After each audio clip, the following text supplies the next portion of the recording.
And I want to be true to those stories. I want to be true to you guys and really give you something different than you've ever seen before. Hey, welcome back to ScreenCrush. I'm Ryan Airy, and James Gunn has been making the rounds promoting his new film, Superman. In interviews with Rolling Stone and Entertainment Weekly, he talked about Batman, the firing of Henry Cavill, Zack Snyder, the downfall of Marvel, a potential Marvel-DC crossover, and why making a Batman movie is causing him a huge headache. Which makes me wonder, should they even bother putting Batman in this new universe? Which I'll talk about a little bit later. So we're going to give you all the juicy details from these interviews, and a little later I'll be joined by my friends Tommy and Colton to get their thoughts on what the new DC head had to say. But first, let's break down this interview. Also, remember you can listen to ScreenCrush on all your favorite podcast platforms and shop at our merch store for great DC parody merch that we have created for you. We're also having a huge summer sale, 20% off. The links are below. So let's start off with Batman. As of right now, Matt Reeves' sequel to 2022's The Batman is still on the table. A script was supposed to be delivered to Gunn last month on Memorial Day, but Gunn has confirmed that Reeves has yet to deliver, and he even called him slow. But he paired that comment with quotes saying, "Let him," meaning Matt, "take his time. Let him do what he's doing. God, people are mean. Let him do his thing, man." Gunn also dismissed the claims that the sequel was on the chopping block. The interviewer cited Gunn having previously stated that Matt Reeves wanted his Batman universe to be separate from the DCU. And when asked if there was ever any possibility of Robert Pattinson's Batman being the DCU Batman, that is the Batman that lives in the same universe as the new Superman, Gunn had this to say: "It would be a consideration. We'd have to think about it. It's not like we've never discussed it. Batman's my biggest issue in all of DC right now, personally. I'm not writing Batman, but I am working with the writer and trying to get it right because he's incredibly important to DC, as is Wonder Man." Gunn went on to say that Batman has to have a reason for existing. So Batman can't just be, oh, we're making a Batman movie because Batman's the biggest character in all of Warner Brothers, which he is. Instead, there needs to be a need for him in the DCU, and a need that he's not exactly the same as Matt's Batman. Now, I personally wonder if this means we should even have Batman in the DCU because there are so many other great characters in the DC canon, but we're going to talk about that a little bit later on. Now, when pushed on the percent chance of Pattinson's Batman being the DCU Bat, Gunn took a long pause and said, "I would never say 0 because you just never know, but it's not likely. It's not likely at all." Hey, do you guys got any food? Oh, no, put on clothes. Please put on clothes. See, I had to sell my clothes because I got in real bad debt, and now I'm never gonna get out. Oh, dude, I have been there. I used to be so far in debt that I could never keep my bank account above 0. And being in that much debt just destroyed my entire life. They want to take your car, your paycheck, they will take everything. And in your case, clothes. But I can tell you a way out. Oh, you're gonna give me a bunch of money? No, even better. You should start working with PDS Debt. They're the sponsor of this video. PDS Debt helps you to understand your financial situation and craft a personalized plan just for you. And there is no minimum credit score required, which is good because my credit score was way deep in the 500s once upon a time. See, I never had a debt manager plan like PDS Debt, so it took me a decade to get my head above water. I shuffled money between credit cards, tanking my credit rating, and I couldn't buy a car, let alone a house. It was a nightmare. But PDS Debt wants to help you pay off your debt faster and save more money to put your paycheck back in your own pocket. PDS Debt will understand your specific scenario, and they can help provide alternative solutions to becoming debt-free. They have customized options for anybody struggling with credit cards, personal loans, collections, or medical bills. PDS Debt is rated A+ by the Better Business Bureau, has a 5-star Trustpilot rating, and thousands of 5-star reviews on Google. So guys, you are just 30 seconds away from the path to becoming debt-free. You can get your free assessment and find the best option for you right now at pdsdebt.com/ScreenCrush. That's pdsdebt.com/ScreenCrush, or click the QR code on screen right now. Now, back to what I was saying. Now, here on the channel, we've talked extensively about how Marvel Studios and Kevin Feige are being stretched thin and forced to put out way too much content, resulting in a massive drop in quality. When asked about this downfall, Gunn had this to say: "Listen, you can do everything right and make a bad movie, but I do believe that the reason why the movie industry is dying is not because of people not wanting to see movies. The #1 reason is that people are making movies without a finished screenplay." Gunn went on to say, "We just killed a project. Everybody wanted to make the movie. It was greenlit, ready to go, and the screenplay wasn't ready, and I couldn't do a movie where the screenplay's not good." And I cannot wait to talk about what that could have been with Colton and Tommy. I mean, what was this canceled project? Maybe it was the Anthony Muschietti Batman movie, The Brave and the Bold. Gunn went on to say, over at Marvel, they've been pretty open about the fact that they realized what's going wrong wrong over the past few years. They put out too much stuff. And longtime Marvel executive producer Louis D'Esposito said that privately to me. I don't even know that it's really their fault. They were under a corporate mandate. That wasn't fair, it wasn't right, and it killed them. Guys, that's huge. Like, James Gunn basically tattled on Disney ruining Marvel Studios. Gunn was then asked about the small but loud group of dedicated Snyder fans who are rooting and plotting for the demise of Superman in the DCU. Gunn said,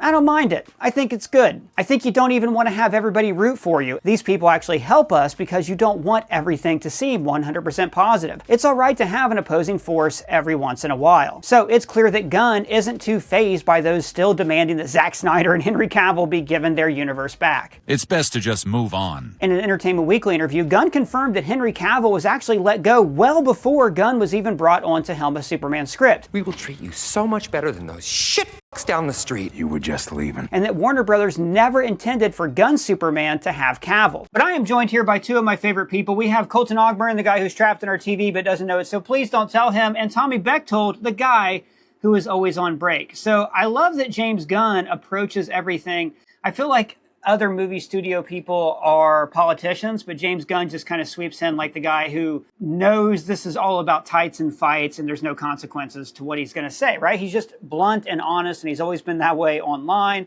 sometimes to his own detriment.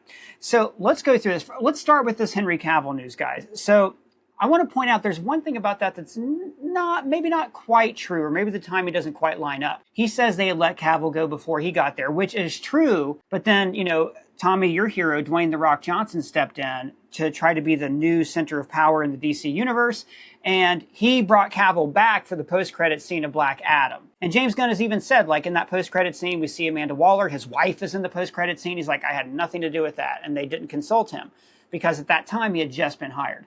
So what do you guys think about that? About, like, this, the possibility, like, could Cavill have ever worked, or was he, like, too tied to the Snyderverse to begin with? I think that it would have been a huge uphill battle to try to integrate him in as Superman in this universe. It's also kind of counterintuitive to the announcement of this like clean slate, this brand new DCU. I love Henry Cavill as Superman. I was a fan. I even was happy that he was brought back at the post-credit scene of, was it Shazam or Black Adam? Oh, Shazam, right? No, it's Black Adam because in Shazam they never show his head. Oh, right. Yeah, I guess for me the thing is it's like it's probably way messier. James Gunn is probably giving the story you tell your kids about why you're getting divorced, whereas like the reality of it, there was probably like, you know, Cavill's team probably tried very hard to keep him involved. And at a certain point, like these actors have egos, and it's like, well, if you're going to start over, I'll just walk away, and in fact, I'll appear as a Wolverine variant in Deadpool versus Wolverine. I honestly, I don't see it working as much as I like him as an actor. I think maybe if James Gunn's DCU and gets wildly into a multiverse at some point, we could see him returning a la all the variants that returned in the Flash movie, but that's certainly nothing I'm rooting for. Colton, you had a great theory on a video a while back that if Ultraman is Bizarro, how cool would it be if that was Henry Cavill? If like it started, I don't see Henry Cavill allowing himself to be the heavy and get beaten, but I think that'd be pretty cool. Well, and something to keep in mind is they really did move on from Cavill. And then Hamada, who was over DC like at the time, and he was kind of like halfway out the door. The Rock really took advantage of the fact that there was like no adult in the room, like when they were finishing Black Adam, and you know, with his star power, went to like the WB higher ups and was like, "Hey, can I get Henry Cavill for this post credit scene?" And they were like, "Sure." You know, throw Superman in there. Cavill did an Instagram post where he said, "I'm back," right? Like, oh my gosh, that's so embarrassing. Messy. Just messy all around the fringes. I'm known as having I love Cavill's Superman. I really like Man of Steel, but you had to move on. It was time to move on. The DCEU wasn't working, and not just the Snyder stuff. None of it was working. And if you were going to have a new, fresh start, I think you had to move on from Henry Cavill. Well, it's interesting. Aquaman made $1 billion. Wonder Woman made all this money and was praised. There's maybe a universe where Wonder Woman 1984 was another masterpiece, where the pandemic didn't hit and Aquaman sequel comes out sooner, and maybe it could have limped along, maybe with a different Superman director. But you bring up a good point about Snyder, because there's this Reddit post that's been read ironically by almost nobody that where we're going to get the Snyderverse back. We're going to review bomb. This ridiculous post actually said, let's buy tickets. Let's start to buy tickets to Superman, but leave them in our cart so they don't get processed and nobody can buy them. Who has the time? I mean, the thing about the Snyderverse, guys, is we got the Snyder Cut, and it was a financial disaster for Warner Brothers. It seems like this is a very loud group of people who have no real actual power, which is a shame for them. I mean, I also think Zack Snyder got screwed over by Warner Brothers, but who has the time? Wouldn't you just rather watch a movie and enjoy it? I mean, Tommy, what do you think? I mean, you're probably the guy who posted it, now that I think about it. I mean, first of all, it's getting way more traction than you're giving it credit for, but that's typical shill suppression. I think it's ridiculous. I think that these calls to action ring so hollow at a time where there are legitimate calls to action around the world for real causes, and then they're kind of worded the same, and you can do nothing else but scoff at the immature. It's like when you're a kid and you wear a suit, right? You want everyone to take you seriously. You're trying to dress up like your dad, but no one's doing actual business with you. No one is doing actual business with these fans. They have no influence other than being obnoxious, and it is unfortunate that the loud voices, even in small groups, get heard and amplified, because we're even scoffing at it. That is, me doing that now is breathing just the slightest bit of oxygen onto it, which I don't want to do. But yeah, and it sounds to me like you had a really, really traumatic experience as a kid trying to sell insurance door to door or something. It was tires. I was trying to sell bike tires. I love that metaphor. You in the garage, with your own business with desk set up. My little portfolio, it's just got baseball cards in it. I'm we're actually, I'm pretty liquid right now. Yeah. I got a lot of them tied up in Bowman. Your main competition was Encyclopedia Brown for the kids, for the neighborhood. That kid was too clever. You teamed up with Bugs Meany to have him killed. Okay, so for all the Encyclopedia Brown fans who are watching right now, the comment section just lit the F up. Colton, I know that you're one of my favorite people when it comes to the Snyder stuff, because you were able to like Man of Steel but not revere it with this religious fervor that a lot of people have. My opinions are well documented on the channel, to the tune of millions of views. I don't think we have to go into it. I am interested, though, and Colton, especially what your thoughts on this. In those interviews, James Gunn says they just axed a project that was greenlit. Now, it is possible there are projects that are greenlit we haven't heard about.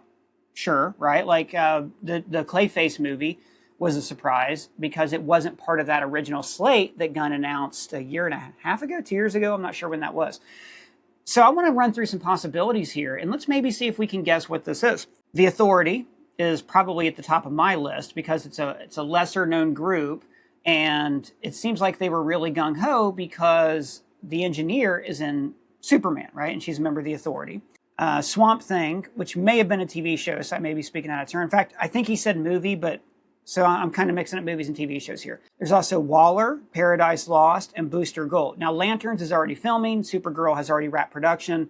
But also, The Brave and the Bold. I mean, they hired Anthony Muschietti right out of the gate after Flash, which James Gunn said he loved.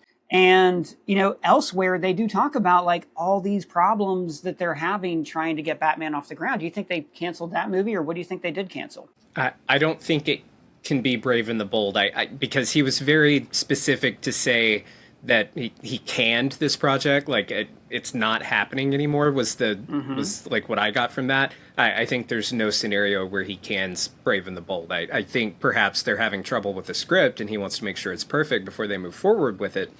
But I highly doubt that it's a Batman-related project that has been just completely removed from the release schedule. I hope it's not Swamp Thing. That was the project I was most excited for, and I think it was going to be a movie if I'm remembering right. My recollection was it was announced as an R-rated horror movie. Yeah, and I think which is maybe perfect. Yeah. Yeah, Swamp like Thing, maybe yeah. disconnected from the DCU even, like it's going to be just its own Like Elseworld an thing. Elseworlds or whatever. Yeah. I think it's great though that he is perfectly willing to say this isn't good enough, like instead of just churning out slop for the sake of, putting something out. And I was really glad to hear that Warner Brothers isn't like, breathing down his neck, like saying you have to release this many projects on this date and this. I'm really glad that they've kind of learned. They're not missing the fact of why they got James Gunn in the first place, which was he knows what he's doing. Let's let him do his thing. I wonder how many years that's going to hold up, though, because when you look at Warner Brothers, and I agree, I don't think they've canceled Brave and the Bold, but they haven't even announced who the writer is. They've just announced Right. Machete's directing. I do wonder how long Warner Brothers can go with this, because David Zaslav has kind of instituted the weirdest policies there that seem so counterintuitive to creatives. For instance, right, not just canceling Westworld Season 5, but removing it from their streaming platform as a tax right, canceling Batgirl, canceling Coyote versus Acme, not to mention the litany of things behind the scenes that have finally led to Warner Brothers just dividing this up, like letting Discovery and all those places go over here and Warner Brothers go over here. It seems like that for the past 30 years, ever since the AOL merger, they haven't known what was up and what was down at that company. This could be the one division where they're trusting a creative, but I wonder how long it'll last. Like, if Superman doesn't do well, I don't see how this universe keeps going. Tommy, what do you think? I think we'll know a lot more in August. I think, we will see we'll see the tone at Comic-Con, and we will see the first few weeks of box office globally and domestically for Superman. And I don't think they'll necessarily be like a public announcement of like Zaslav coming in and pushing mandates, but I think I don't think that it's as long of a leash as James Gunn is always going to be confident and comfortable in interviews, which is great. I love his personality, and I think it would be disingenuous if he gave a very company line interview where he was very vague about things and not, personally forthcoming. But I do think that I think that there is a lot riding on this Superman movie being a massive hit, not just a success. I think it needs to be an absolute. I mean, look at all of the merchandise tie-ins they're doing. I kind of fear that even if it does do super well and like it's beloved by audiences and critics and cracks 650 million, I wonder if on the flip side of that we could see WB like, oh, okay, we need a Superman 2 like in a year from now. Sure. Yeah. Like, that Yeah, would and also maybe. be problematic. Could be. I mean, back to Swamp Thing, one thing I liked about James Gunn's initial layout, right, is he said the first phase has a theme. It's gods and monsters. Very cool. And I think you see that with these first two projects released, Creature Commandos and also Superman. So Swamp Thing fits in perfectly into that theme. That's why I kind of think I think that's going to be the one that they're cutting. Maybe even that idea of the monster figure has been taken over by Clayface. And, I mean, if Swamp Thing was an Elseworld story, I wonder if that means that Clayface is an Elseworld story or if it's the same Clayface we saw in Creature Commandos. What do you guys think? Does that make it more or less likely to you that Swamp Thing is out? I mean, I would say Swamp Thing being out would be exactly how he described it. The script just didn't live up to what was pitched, because what was announced was basically the pitch, right? Like they had bought the idea behind it. It was going to be this R-rated horror movie. I also think I think you make a good point that although they are two very wildly different characters to comic book fans, two kind of melty, grotesque humanoid things coming out as back to back or recent projects is to the casual blockbuster movie viewer maybe not the most successful thing, and maybe there might be a mandate from Warner Brothers to play the hits a little more, you get Clayface, but you're going to give us Batman, or you're going to give us one of the Justice League members, before you get a Swamp Thing. So even though it could be pitched, sorry, go ahead. Yeah, the play the hits is what I'm worried about. I'm going to talk about that later concerning Batman with you guys. But that's one thing I'm worried about. Do you guys think that I know that the appearance of Man-Thing at the end of Werewolf by Night probably single-handedly killed Swamp Thing. I think that they thought Marvel fans, they were going to be confused, and that they were like, nope, everybody's going to think that's the same guy. And I think Zaslav put the hammer down and robbed us of that. But seriously, going back to Swamp Thing, though, the source material of that Alan Moore run is incredible. There's a lot to draw from that script, and maybe that's one of the reasons. Gunn is such a comic book-oriented guy. He might be comparing this screenplay to the masterpiece that Alan Moore gave us for years. I don't know. One thing, too, about James Gunn, ever since he got in this new authority position, I don't know if you guys noticed this, but it seemed like he's been a little more company line, right? The Flash is great. It's one of my favorite movies. We're not going to rule out Ezra Miller playing the Flash in our universe, right? 100%, some of those things were lies, especially the part about Ezra Miller.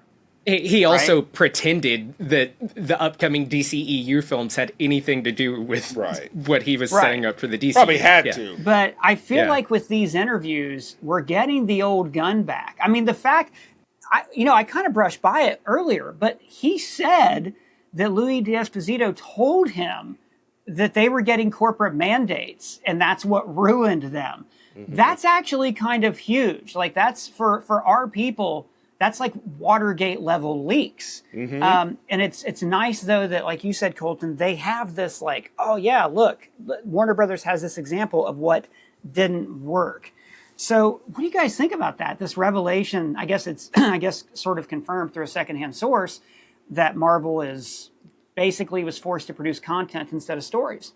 I think it makes perfect sense, and I love that his line of Marvel's biggest issue was making, I don't think he specified Marvel, but he said they make movies without finished scripts. And like that is, I think all of us have lamented the fact that like the way these movies come out as final products, you can see like, okay, the script was done to this point, and then they added this or they took away this, and like it was different things with whether it's actors' personal lives or mandates because this character is doing well on a different thing.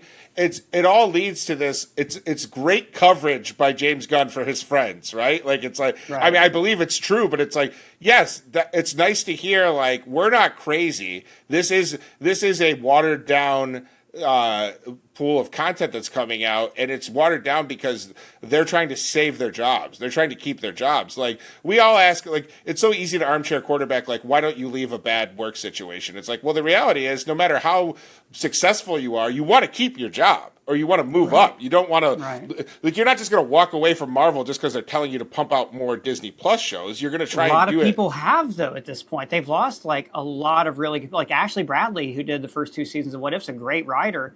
And I think she got tired of the BS and walked away. But she still did those 2 seasons, right? Like, I mean, I'm not. Yeah, because but that is the whole thing. Animation, it's they're already in motion, stuff like that. I mean, that's a good point. Yeah. I think he's also trying to, keep the door open for those people to come work for him. Like he's not blaming the writers. He's somebody who, except for Nicole Perlman, he's always stood up for other screenwriters and directors and people like that. Colton, what do you think? Is this about Marvel and the revelation, and do you think that Marvel's actually course corrected at this point? I mean, last I heard, Doomsday didn't have a finished script, and they're a few weeks into filming. Well, to Tommy's point about how you can see those scenes that are like stitching the movie together, I call those duct tape scenes. Like one that comes to mind is in Brave New World, where we see Sam driving his truck and he's talking on the phone, and it's just so much exposition to tie it together. Yes, I do think Marvel is correcting course. I don't know if I don't know if there's any validity behind the reports that they're filming without a script. I don't know. I hope that's not true. I don't think that Kevin Feige or Bob Iger would have any problem with Gunn having said this. In fact, I think Gunn has enough respect for Feige that if he thought for a second that Feige would have a problem with him saying this, I don't think he would have said it. I think they're kind of leaning on the fact of, hey, we know things have been rough for a while. It's that other guy's fault, but we're correcting course now and we're doing things our way. I don't think casual fans, I don't think the fans in jerseys are tied into this enough to know that, oh, that was Bob Chapek, right? I don't think they understand that. I think they just go, oh, yeah, I couldn't keep up. It's too much stuff. I'll catch it on Disney or whatever when it's on. I think that's what they don't have to wait long anymore. The stuff comes out is on streaming a month and a half after it comes out in theaters. It's like, well, I mean, I think that what their way of thinking for that is, like Thunderbolts is going to come out in a couple weeks as well. We're not making money in the theaters. We got to make money somehow on it. Sure. Where maybe if you wait a little bit, you'll make more money in the theater, but it's hard to be that forward thinking. Sorry, Cole.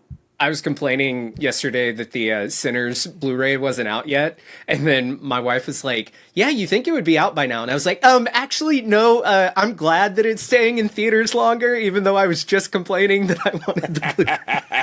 I was surprised it came on digital. Like, our breakdown's going to come out soon. But we didn't scramble, but I was like, okay, well, we're not going to scramble. We're going to take our time. But it's coming out 2 weeks after I would have liked for it to come out. So let's transition this over to Batman, guys. I've got some thoughts on Batman. I'm going to talk about a little bit later about, I don't know, I think maybe we get a little bit too much Batman. They lean on him a little bit too much. But, you know, in this interview, Gunn didn't shut the door on Pattinson being the DCU Batman. I always thought they could have easily just built the universe around that Batman, but they want to go a different direction and give us something we haven't seen before, which is the older Batman.